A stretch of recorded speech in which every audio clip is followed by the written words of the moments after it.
Tara, pasok tayo sa FC Home Center, Batangas. Yun po, dito tayo makakita ng mga murang appliances. TV. Sa halagang 34,000, makakakuha na po kayo ng 65-inch Android version TV Plus, washing na 8.5, single tab, at saka isang SB800 soundbar. Ano po? Sa mga aircon, tag-init na po ngayong Marso, Abril, kailangan nating mag-aircon. Punta na po kayo din sa FC Home Center, Batangas. Located at P. Burgos, Barangay 12, Batangas City. Hindi lang po kayo makakamura ng makakita ng aircon na napakamura. May kasama po siyang electric fan. May kasama po yung electric fan. Mula sa window type 0.6 hanggang split type 2.5, meron na po yung free electric fan. Ayan po.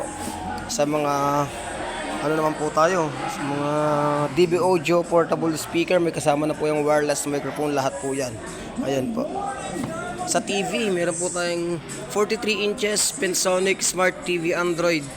Visit na po kayo sa FC Home Center, Batangas, or mag-message sa aking account or messenger, Royce Bob QJ po, para malaman po natin kung anong item ang gusto niyo makuha.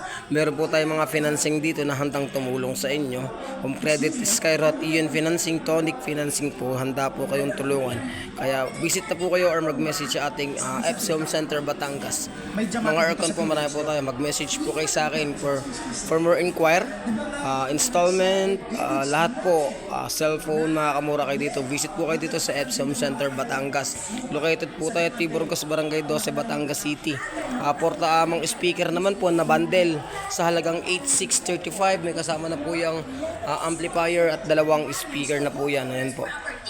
Sa D12 naman po na speaker, meron po tayong 10319. May kasama na po yung amplifier, 12-inch speaker. Visit po kayo FC Home Center, Batangas. Yun lamang po. Sana po pa-share na din po and like ng ating mga videos na ginagawa din sa FC Home Center, Batangas, para at least po mapanood po ng ibang mga hindi nakapanood ng ating video. Ano po? Para malaman nila kung saan ang mas murang appliances. Share, comment po, and like. Maraming salamat po. Pasupport po ng ating mga video.